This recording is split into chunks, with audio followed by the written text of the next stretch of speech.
So start करते हैं आज का अपना lecture. So guys, previous lecture में हम 7 बेसिक मेजरमेंट यूनिट में से अपन 3 कवर कर चुके हैं। क्या? मास, जिसका ऐसा यूनिट होता है केजी, लेंथ जिसका ऐसा यूनिट होता है मीटर, और मोल। ठीक है, इस वीडियो में हम क्या करेंगे, 7 बेसिक मेजरमेंट यूनिट कंप्लीट कर लेंगे, पूरा कवर कर लेंगे, और साथ में क्वेश्चन करेंगे कुछ मोल से रिलेटेड। ठीक है, और जब ये वीडियो या चैप्टर कंप्लीट हो जाएगा, हम क्या करेंगे, एनसीईआरटी के प्रैक्टिस एक्सरसाइज के क्वेश्चन भी सॉल्व करेंगे। सो स्टार्ट करते हैं हम। नेक्स्ट अपना आपके पास आता है 7 बेसिक यूनिट मेजरमेंट यूनिट में से दिया गया है टाइम। ठीक है, सो गाइस, टाइम का जो एसआई यूनिट होता है वो सेकंड होता है। सभी जानते हैं कि टाइम का एसआई यूनिट होता है सेकंड। बस बात यही होती है कि 1 सेकंड किसको माना गया। शुरू में जब 1 सेकंड देने की बारी है तो इतने अमाउंट को जैसे अपन काउंट करते हैं 1 2, जैसे वो मिनट बन जाता है, तो 1 सेकंड, जैसे मैंने बोला 1, ये कहाँ से दिया गया कि इसको 1 सेकंड मानेंगे। सो क्या दिया गया है, स्टैंडर्ड इसका दिया गया है, सीजियम का एक एटम होता है 133। इसमें क्या होता है कि आपको पता है शेल होता है, शेल में आपके पास क्या होता है, लेवल होता है, ऐसे 1 2 से बने हुए होते हैं। उसमें भी आपके पास क्या होता है कि शेल में भी सब लेवल होते हैं, जिसको अपन बोलते हैं हाइपर फाइन लेवल्स, यानी कि उसमें भी अंदर फर्दर लाइनें आपके पास रेखाएं होती है, लाइन्स होती है। उसमें आपके पास उसके 2 लेवल में कितने ट्रांजिशन होते हैं, ट्रांजिशन का काउंट मैं आपको बताती हूँ। ट्रांजिशन का काउंट है 9192 काउंट। एक मिनट, काउंट एग्जैक्टली मुझे याद नहीं है, जस्ट फॉर आपको भी याद नहीं करना, जस्ट फॉर नॉलेज रही है। 9192 31770, यानी कि कहने का कंक्लूजन ये है, इतने जब ट्रांजिशन होते हैं वो जिस ड्यूरेशन में कंप्लीट हो जाते हैं वो 1 सेकंड है। यहाँ पे आप क्या लगा सकते हो कि इतने ट्रांजिशन कितने फास्ट होते होंगे, मींस यहाँ पे आपके पास क्या हो रहा है, कितने ट्रांजिशन अगर जिस टाइम में कंप्लीट होता है वो 1 सेकंड हो जाता है। ठीक है, ये तो चलो जस्ट फॉर नॉलेज हो गया। उसके बाद में आपके पास क्या पूछा जाता है कि सेकंड से रिलेशन क्या, सेकंड का मिनट से, हावर से क्या रिलेशन है। बहुत सिंपल सा, सभी को पता है, फिर भी एक बार कवर कर लेते हैं अपन। हम सभी को पता है 1 मिनट इज इक्वल्स टू होता है 60 सेकेंड, ये चीज़ सभी को पता है। ठीक है, अगर कोई बोले आपके पास कि 1 हावर में कितने सेकंड होते हैं, 1 हावर में आपके पास कितने सेकंड होते हैं, तो हमने कहा कि 1 हावर में 60 मिनट होते हैं। कितने होते हैं, 60 मिनट। तो सेकंड कितने होते हैं, तो मैं क्या इसको लिख सकती हूँ, 60 मल्टीप्लाई 1 मिनट। एक ही बात है, जब इसको मल्टीप्लाई करूँ तो वापस आ जाएगा। सो मैं अब क्या लिख सकती हूँ, 60 मल्टीप्लाई 1 मिनट। 1 मिनट में कितने सेकंड होते हैं, 60। बस आंसर आ जाएगा आपके पास 0036 सेकंड, यानी कि 1 आवर में आपके पास इतने सेकंड होते हैं। अगर आपसे कोई पूछे कि एक दिन में कितने सेकंड होते हैं, तो बस 1 डे में हमें पता है कि कितने हावर होते हैं, 24। कितने होते हैं, 24 हावर। सो मैं कैसे लिख सकती हूँ, क्या 24 मल्टीप्लाई 1 हावर। ठीक है, इस 1 हावर में आपके पास कितने मिनट होता है, 60। तो बस क्या हो जाएगा, 24 मल्टीप्लाई 60 मिनट। ठीक है, यहाँ तक मिनट में आंसर मतलब कैलकुलेशन हो गया। अपने को क्या निकालना है, सेकंड में निकालना है। तो बस इसको आगे और सॉल्व करेंगे।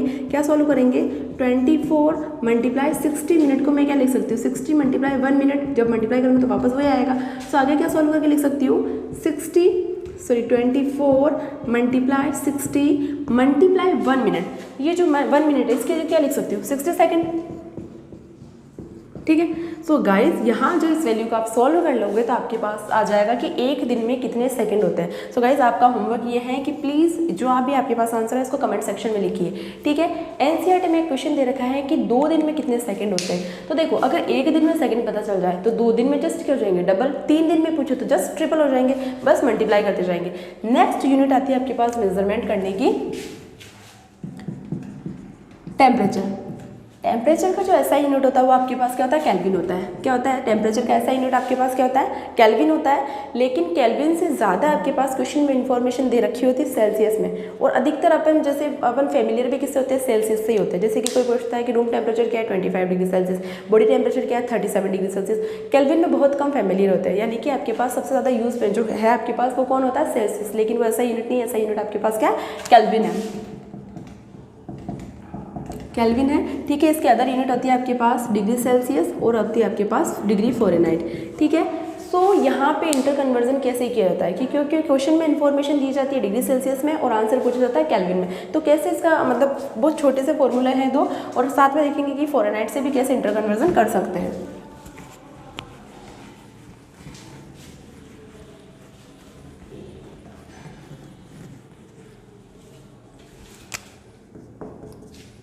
देखो, डिग्री सेल्सियस बहुत सिंपल सा है कि क्या कैसे कंक्लूजन मतलब कैसे कन्वर्ट करते हैं। सो आता है kelvin is equals two degree Celsius में जो भी वैल्यू दे रखी है प्लस 273.15 केल्विन। फॉर एग्जांपल अगर आपके पास बोला जाए कि रूम टेम्परेचर को केल्विन में बताना है, तो सबसे पहले तो आपको पता होना चाहिए रूम टेम्परेचर जनरली क्या मान के चलते हैं, 25 डिग्री सेल्सियस, अदरवाइज आपको डाटा गिवन होंगे। सो अगर मान लो कि सेल्सियस में वैल्यू दे रखी है 25 डिग्री सेल्सियस, केल्विन में कन्वर्ट करना है, बहुत सिंपल सा फॉर्मूला क्या बन जाएगा, केल्विन इज इक्वल्स टू 25 इसकी जगह लिख दूंगी 25 प्लस कितना है 273.15 केल्विन। सो क्या हो जाएगा, कन्वर्ट जब इसको उसमें प्लस करूंगी तो हो जाएगा आपके पास 15.89 केल्विन, यानी कि आपके पास जब सेल्सियस में दे रखा था हमने इसको कन्वर्ट कर लिया किसमें, केल्विन में। इसका जस्ट रिवर्स पूछ सकते हैं आपके पास कि केल्विन में डाटा दे रखा है आपके पास और किसमें पूछा, सेल्सियस में। तो अगर केल्विन में डाटा दे रखा है तो जस्ट आपके पास क्या होगा, ये डाटा उधर जाके माइनस का हो जाएगा और सेल्सियस में डाटा आ जाएगा। फॉर एग्जाम्पल कि आपके पास दे रखा है 273.15 केल्विन दे रखा है और पूछा है कि सेल्सियस में कितना होगा। सो बस 2 केल्विन की जगह क्या लिखेंगे, केल्विन की जगह लिखेंगे 273.15 केल्विन, ठीक है, is equals two degree Celsius plus 273.15 kelvin. पूछा है क्या आपसे, ये वाला डाटा पूछा है, ये इधर जाके माइनस का आ जाएगा, इधर जाके ये माइनस का आ जाएगा तो क्या बचेगा 0, यानी कि आपके पास कितना आ जाएगा 0 डिग्री सेल्सियस। कितना आ जाएगा आंसर 0 डिग्री सेल्सियस, यानी कि आपके पास जब 273.15 केल्विन दे रखा है तो आंसर आ जाएगा 0 डिग्री सेल्सियस के इक्वल होता है, ठीक है। नेक्स्ट आता है आपके पास जो जिसमें टेम्परेचर को मेजर किया जाता है, फ़ारेनहाइट। गाइस सबसे पहले तो आपके पास क्या होता है कि फ़ारेनहाइट स्केल का यूज़ कहाँ किया जाता है। So generally body temperature measurement करने के लिए, जो बॉडी का टेम्परेचर होता है मेजरमेंट करने के लिए किसका यूज़ किया जाता है, फ़ारेनहाइट का यूज़ किया जाता है। सो इसी यूनिट का यूज़ क्यों किया जाता है, अपन सेल्सियस का यूज़ क्यों नहीं करते। जनरली अपन बोलते हैं कि बॉडी का टेम्परेचर 37 डिग्री सेल्सियस होता है, लेकिन फिर भी अपन जो फीवर वगैरह होता है तो इसका यूज़ करते हैं। जब बुखार आता है तो अपन एक थर्मामीटर स्केल मतलब मुँह में लगाते हैं जिससे कि टेम्परेचर मेजर किया जाता है।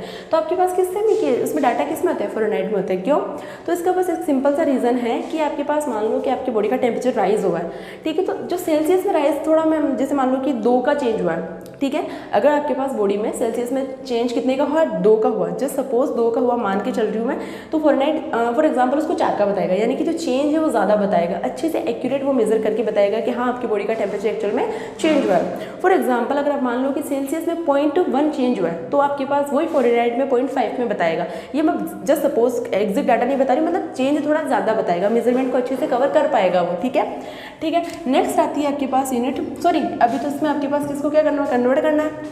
So degree Fahrenheit is equals to होता है आपके पास 9/5 डिग्री सेल्सियस यहाँ पे रखते हैं, प्लस अपन लिखते हैं यहाँ पे 32। जैसे कि अगर मान लो डिग्री सेल्सियस में आपके पास वैल्यू दे रखी है 25 डिग्री सेल्सियस को कन्वर्ट करना है किसमें, फ़ारेनहाइट में। वो सिंपल सा है, क्या हो जाएगा 9/5 मल्टीप्लाई 25 प्लस 32, ये जाएगा इससे 5 टाइम्स, इसको इससे मल्टीप्लाई करेगा तो आएगा 45 प्लस 32। इसको जब कैलकुलेशन करेंगे, जब प्लस करेंगे तो 5 to 7 and 7, यानी कि 25 डिग्री सेल्सियस आपके पास फ़ारेनहाइट में कितना होता है, 77 डिग्री सेल्सियस होता है, ठीक है। ये हमने कर लिया आपके पास। नेक्स्ट मेजरमेंट यूनिट आती है आपके पास करंट की, जिसका ऐसा यूनिट होता है एम्पियर। क्या होता है, नेक्स्ट आता है आपके पास करंट, जिसका ऐसा यूनिट होता है आपके पास एम्पियर, ठीक है। हम कहते हैं कि इलेक्ट्रॉनों के पास से करंट आता है, करंट से आपके पास एम्पियर में इसको करंट को मेजर कर लेते हैं। सो गाइस इसमें आपके पास इतना सिलेबस में नहीं है, ये आप फिजिक्स में पढ़ोगे इसके बारे में। इसी तरह से एक यूनिट आती है जिसका केवल आपको नाम याद रखना है, लाइट इंटेंसिटी है इसकी, इसको IV से डिनोट करते हैं और इसका जो आपके पास SI यूनिट होता है कैंडेला होता है, ठीक है, CD होता है। सो गाइस यहाँ पे हमने 7 बेसिक मेजरमेंट यूनिट कंप्लीट कर ली है। अब हम यहाँ पे जो हमने मोल के फॉर्मूले पढ़े थे प्रीवियस लेक्चर में, उससे रिलेटेड कंपटीशन एग्जाम के क्वेश्चन करेंगे जो IPMT में या प्रीवियस आए हुए हैं। देखते हैं कि कैसे उसको कोरिलेट करते हैं और फॉर्मूले को अपने यूज़ करके आंसर निकालते हैं। उसके बाद में जब चैप्टर कंप्लीट हो जाएगा तो हम लास्ट में NCERT के प्रैक्टिस क्वेश्चन आंसर सॉल्व करेंगे। सो सबसे पहला क्वेश्चन है आपके पास, सो आपको पता होना चाहिए कि मोल को 3 रेस्पेक्ट में कैलकुलेट किया जा सकता है, in terms of mass, in terms of number and in terms of volume. Volume के फॉर्मूले की कंडीशन ये है कि वो लिमिट कहाँ पे अप्लाई होता है, ओनली एट STP, ठीक है। तो सबसे पहला क्वेश्चन है आपके पास कि मैक्सिमम नंबर ऑफ मॉलिक्यूल बताने, क्या बताना है आपके पास, मैक्सिमम नंबर ऑफ मॉलिक्यूल बताना है कि किस में है, ठीक है। So maximum number of molecule बताने, ये क्वेश्चन आ रखा है आपके पास और डाटा लिख देती हूँ मैं आपके पास क्वेश्चन के।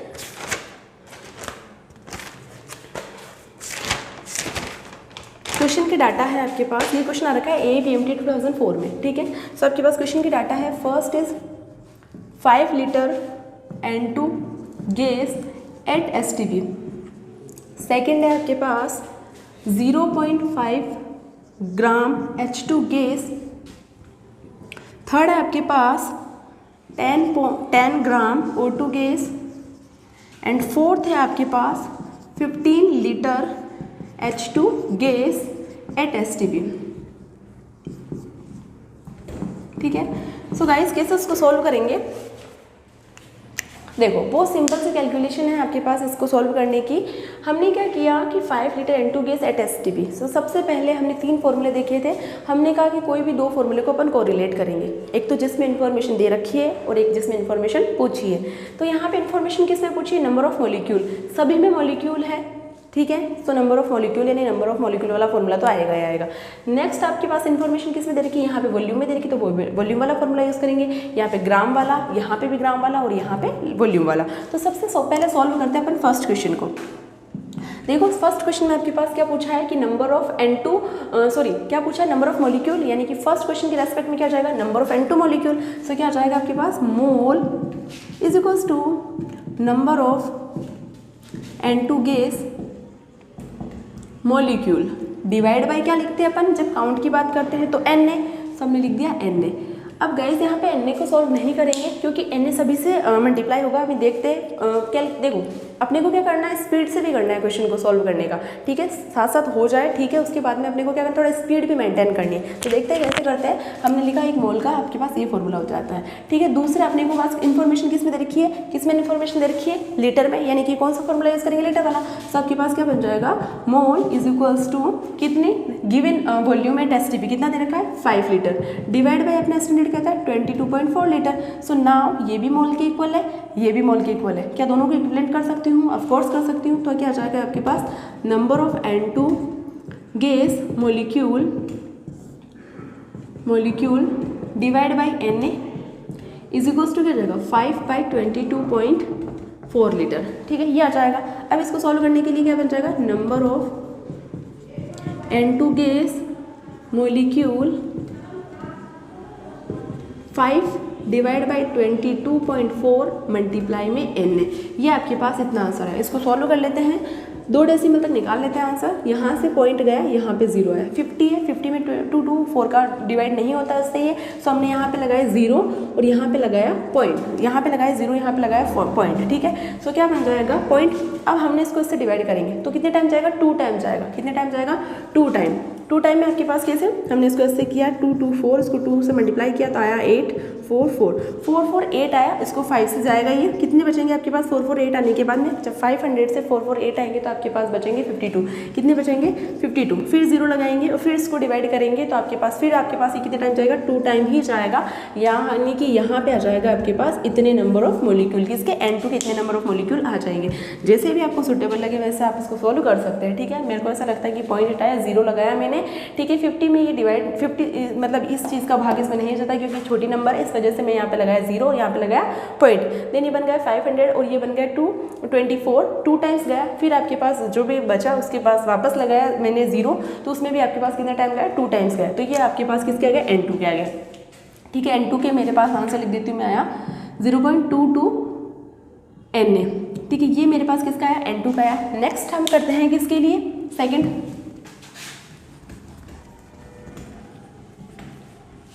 सेकंड वही है आपके पास कि मैक्सिमम नंबर ऑफ मॉलिक्यूल पूछे। अब यहाँ पे वही सेम फॉर्मूला, फर्स्ट फॉर्मूला तो सेम आएगा, सेकंड क्वेश्चन हम सॉल्व कर रहे हैं। सो मोल इज इक्वल टू, इस बार क्या लग जाएगा बस कि number of H2 gas molecule divide by Na, ठीक है। सेकंड क्या बन जाएगा, अब यहाँ पे मोल की इन्फॉर्मेशन किस में दे रखी है, ग्राम में, यानी कि कौन सा फॉर्मूला लगेगा, ग्राम वाला। गिवन वेट कितना है, 0.5, डिवाइड बाय अपन क्या लिखते हैं, डिवाइड बाय अपन लिखते हैं क्या, उसका मोलर मास, H2 गैस का मोलर मास होता है 2। सो इसको सॉल्व करेंगे, ये भी मोल के इक्वल, ये भी मोल के इक्वल।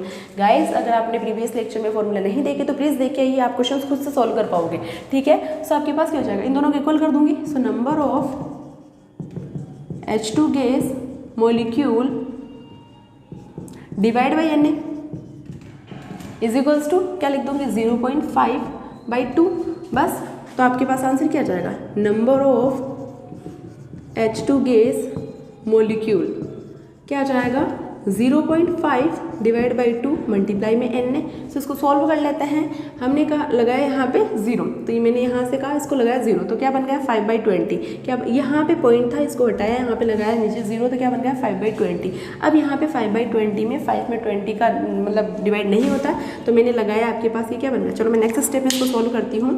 मैंने क्या किया, मैंने कहा 0.5 था डिवाइड बाई 2 था मल्टीप्लाई में आपके पास Na था, तो मैंने क्या किया, यहाँ से पॉइंट लगाया, ये पॉइंट हटाया, यहाँ पे 0 लगाया, तो क्या बन जाएगा 5/20। क्या बन जाएगा आपके पास 5/20 मल्टीप्लाई में Na। अब 5 में 20 से डिवाइड होता नहीं है, तो मैंने यहाँ पे लगाया 0। क्या लगाया 0, तो यहाँ पे लगाया पॉइंट, यहाँ पे 0 लगाया, जैसे पॉइंट लगाया तो आपके पास कितने टाइम जाएगा, 0 से 0 कैंसिल हो जाएगा, तो अप्रोक्सीमेटली जाएगा ये कितने टाइम 2.5 टाइम। कितने टाइम जाएगा 2.5 टाइम Na। इसको कैलकुलेट करके आप देख सकते हो, ठीक है। उसके बाद तो आपके पास इसका आंसर क्या आ गया 0.25 Na, यानी कि ये तो कंफर्म है कि ये तो नहीं होगा, क्योंकि 0.22 आ रहा है, इसमें 0.25 पॉइंट के बाद में 25 आ रहा है, इसमें पॉइंट के बाद 22 आ रहा है, यानी कि ये तो कंफर्म नहीं होगा। ठीक है, अब देखते हैं इन दोनों में दूसरा निकाल लिया, तीसरा निकालते हैं। तीसरे में इन्फॉर्मेशन किस में दे रखी है, वही आपके पास नंबर ऑफ मॉलिक्यूल पूछने, यानी कि काउंट वाला फॉर्मूला तो यूज होगा। इस बार कौन से दे रखी है गैस, बस ऑक्सीजन दे रखी है, तो यहाँ पे आपके पास क्या आ जाएगा ऑक्सीजन गैस आ जाएगा। ठीक है, और यहाँ पे आपके पास कितना दे रखा है, उसका 10 ग्राम दे रखा है। कितना दे रखा है 10। ठीक है, सेकंड फॉर्मूला क्या लिखते हैं अपन, सेकंड फॉर्मूला लिखते हैं अपन ये कर लिया। ठीक है, सेकंड फॉर्मूला अपन क्या लिखते हैं, सेकंड फॉर्मूला लिखते हैं mole is equals to given rate. इस बार कितना है 10 divide by molar mass. Oxygen, केवल ऑक्सीजन का मोलर मास होता है 16, यहाँ पे O2 है, उसका जो मोलर मास हो जाएगा 32। कितना हो जाएगा 32। ठीक है, और यहाँ पे क्या हो जाएगा नंबर ऑफ H2 की जगह क्या हो जाएगा O2 gas molecule divide by Na is equals to कितना हो जाएगा 10/32। सो क्या हो जाएगा number of O2 gas molecule is equals to क्या हो जाएगा number of O2 gas molecule is equals to क्या हो जाएगा 10 डिवाइड बाई 32 मल्टीप्लाई में Na। ठीक है, सो 10 वही आपके पास 10 32 से डिवाइड नहीं होता, तो मैंने यहाँ पे लगाया 0। यहाँ पे 0 लगाने, तो मैंने यहाँ पे आंसर में क्या लगाया पॉइंट। क्या लगाया पॉइंट। ठीक है, इसको इससे डिवाइड करूँगी तो आंसर आएगा लगभग 3 टाइम्स जाएगा। कितने टाइम जाएगा 3 टाइम्स। कैसे, ऑब्वियस है कि जब 32 को आप 3 से मल्टीप्लाई करोगे तो कितना है 96, यानी कितने टाइम जाएगा 3 टाइम्स। अब मैं यहाँ से दूसरे डेसिमल तक नहीं निकालूँ आंसर, तो भी मेरे को पता है कि इनसे तो ज़्यादा आने वाला ही है। क्यों, क्योंकि पॉइंट के बाद है 2, पॉइंट के बाद है 2, यहाँ पे पॉइंट के बाद कितना है 3 है, यानी कि कहने का मतलब होता है ये दोनों तो आंसर नहीं हो सकता, ये हो सकता है। देखते हैं अगर 4th नहीं जीता तो ये आपके पास आंसर हो सकता है। तो इसका आंसर है आपके पास 0.3 Na। मैंने यहाँ पे एक ही डेसिमल तक क्यों निकाला, क्योंकि मैंने कहा कि यहाँ पे पॉइंट के बाद 2 है, पॉइंट के बाद यहाँ पे भी 2 है, और यहाँ पे पॉइंट के बाद 3 थे, उससे तो ज़्यादा ही होता है। अब हम देखते हैं 4th का आंसर। 4th में आपके पास क्या पूछा है, नंबर ऑफ मॉलिक्यूल पूछा है, किसके H2 के पूछा है, साथ में इन्फॉर्मेशन किस में दे रखी है लीटर में, यानी कि कौन सा फॉर्मूला यूज़ करेंगे 22 पॉइंट वाला, लीटर वाला।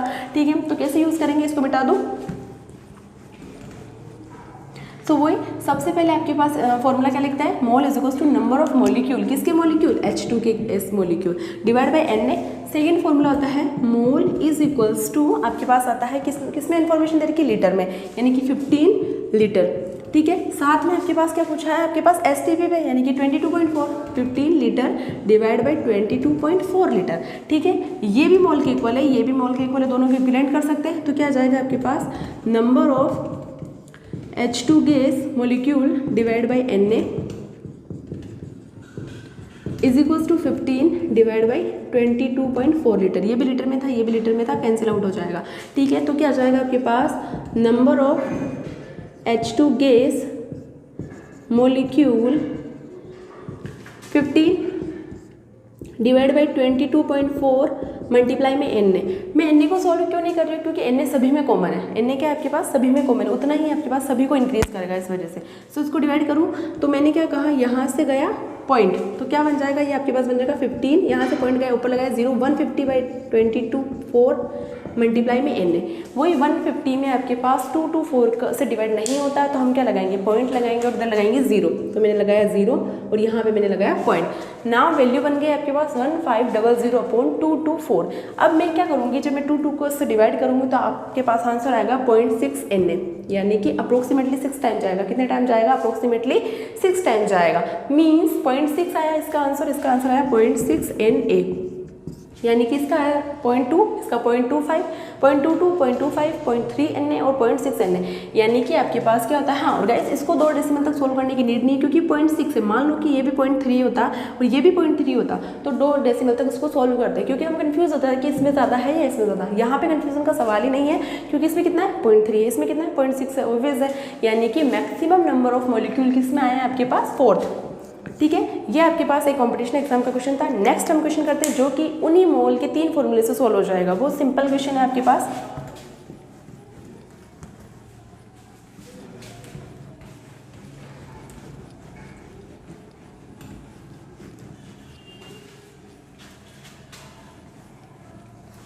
क्वेश्चन है आपके पास, क्वेश्चन की फॉर्म में क्वेश्चन लिख देती हूँ आपको। आपके पास इंफॉर्मेशन दे रखी है कि 0.1 मोल कोई ट्राई एटॉमिक गैस है, ट्राई एटॉमिक गैस है। ये क्वेश्चन आ रखा है आपके पास AIPMT 2010 में, AIPMT 2010 में आ रखा है ये क्वेश्चन। क्या बोला गया है कि 0.1 मोल ट्राई एटॉमिक गैस है। आपको क्या फाइंड आउट करना है कि उस ट्राई एटॉमिक गैस में कि इतने मोल में कितने एटम होंगे। तो देखो, सबसे पहले मान लेती हूँ मैं कि ट्राई एटॉमिक गैस क्या मेरी X3 है। ट्राई एटॉमिक मीन्स जिसमें 3 एटम हो, X3 है। अगर मेरे पास इसका 1 मोल होता, कितना होता 1 मोल, तो मैं क्या लिखती, मैंने आपको बोला था जैसे 1 मोल बोले दिमाग में क्या आना चाहिए, 6.023 मल्टीप्लाई 10⁻23। यानी कि इसका कितना होता है, इसका उतना होता है 0.23 मल्टीप्लाई 10⁻23। ठीक है, अब क्या बोला 0.1 मोल बोला, कितना बोला 0.1 मोल। जस्ट सपोज गाइस अगर ऐसे बोलते हैं कि 2 मोल, तो अपन क्या करते हैं 2 से मल्टीप्लाई करते हैं। अगर बोलते हैं 3 मोल यानी कि 3 से मल्टीप्लाई करते हैं। अगर बोलते हैं 4 मोल तो 4 से मल्टीप्लाई करते हैं। तो बस यहाँ पे क्या बोल रखा है 0.1 मोल, तो 0.1 मोल से मल्टीप्लाई कर दो। सो आपके पास क्या हो जाएगा कि 0.1 मोल में कितने हो जाएंगे, 0.1 मोल में आपके पास X3 मोलिक्यूल कितने हो जाएंगे, X3 मोलिक्यूल बोल रही हूँ मैं ना, कितने हो जाएंगे 0.1 मल्टीप्लाई में 6.023 मल्टीप्लाई 10⁻23। सो आपके पास क्या बन जाएगा, आपके पास बन जाएगा, चाहे तो उसको ऐसे सॉल्व कर लो, चाहे आपके पास ऐसे सॉल्व कर सकते हो। ठीक है, यहाँ से 10 है और यहाँ पे कितनी 10⁻23 है, एक कट जाएगा तो कितना बच जाएगा 10⁻22 यानी कि 6.02 मल्टीप्लाई 10⁻22। ये आपके पास इतने कितने X3 के मॉलिक्यूल आ गए। लेकिन अपन से क्या पूछा, अपने से पूछा है कि इतने से कितने एटम मिलेंगे। तो देखो, अगर मैं बोलूँ कि एक X3 है आपके पास तो कितने मिलेंगे, तो आप कहोगे कि मैम एक है उससे कितने मिल रहे हैं, 3 मिल रहे, इतने एटम मिलेंगे। अगर मैंने बोला 2 X3 है तो कितने मिलेंगे, तो मैम आप बोलोगे कि 1 से 3 मिल रहे हैं, तो 2 से आपके पास कितने मिलेंगे 6 मिलेंगे। अगर मैं बोलूँगी 3 X3 है तो आपके पास कितने मिलेंगे, मतलब कि 9 मिलेंगे। यानी कि कहने का कंक्लूजन है कि आपको पास क्या करना है कि कितने मिलेंगे। सो जो भी X3 है, अगर आपके पास X3 का एक मॉलिक्यूल होता तो 3 मिलते, X3 के 2 मॉलिक्यूल होते तो इतने मिलते। यानी कि जितने भी मॉलिक्यूल आपके पास दे रखे उसको मल्टीप्लाई करना है। ठीक है, तो सेम यहाँ पे आपके पास H3 के मॉलिक्यूल कितने हैं, X3 के मॉलिक्यूल है 6.023 मल्टीप्लाई 10⁻22 इतने हैं। पूछा है कि इस X3 मॉलिक्यूल से कितने एटम मिलेंगे आपको। ठीक है, अगर X3 का एक मॉलिक्यूल होता तो उससे कितने मिलते 3, अगर X3 के 2 होते तो उससे कितने मिलते 6। यानी कि कहने का कंक्लूजन ये है आपके पास, अपन क्या कर रहे हैं उस वैल्यू को सिंपली मल्टीप्लाई कर रहे हैं। क्या कर रहे हैं, सिंपली मल्टीप्लाई कर रहे हैं। तो यहाँ पे भी हम वही करेंगे, बस इस वैल्यू को क्या किससे मल्टीप्लाई कर देंगे, 3 से मल्टीप्लाई कर देंगे। किससे मल्टीप्लाई कर देंगे, 3 से। क्यों, क्योंकि मैंने बोला कि अगर X3 का एक मॉलिक्यूल होता तो उससे मतलब जैसे मैंने बोला X3, वापस देखो X3 है, ये टूटेगा तो कितने नए देगा 3। ठीक है, मान लो एक और X3 है, ये भी टूटेगा तो कितने नए देगा 6, यानी कि 3 इसके 3 इसके यानी कि 6 दे देगा। मतलब कहने का कंक्लूजन है कि मैं 2 से मल्टीप्लाई कर दूँ सीधा सीधा। तो वैसे ही आपके पास क्या है कि X3 कितने मॉलिक्यूल है, इसको किससे मल्टीप्लाई कर दो, 3 से मल्टीप्लाई कर दो। तो आपके पास आंसर क्या जाएंगे 3 मल्टीप्लाई 6.023 इंटू 10⁻22। सो जब इसको मैं मल्टीप्लाई करूँगी तो आपके पास आ जाएंगे 18.069 मल्टीप्लाई 10⁻22। इसको मैं क्या लिख सकती हूँ 1.8069 मल्टीप्लाई 10⁻23, क्योंकि मैंने डेसिमल को इधर खिसका दिया तो एक पावर इंक्रीज कर देते हैं। यानी कि इतने आपके पास क्या आ जाएंगे, एटम आ जाएंगे। ये था आपके पास एक ट्राइएटॉमिक गैस, कोई भी हो सकती है। अगर डाइएटॉमिक गैस पूछे तो 2 से मल्टीप्लाई कर देना, बस जितने उसमें एटम निकलेंगे 1 से उससे मल्टीप्लाई करना है। नेक्स्ट क्वेश्चन है आपके पास,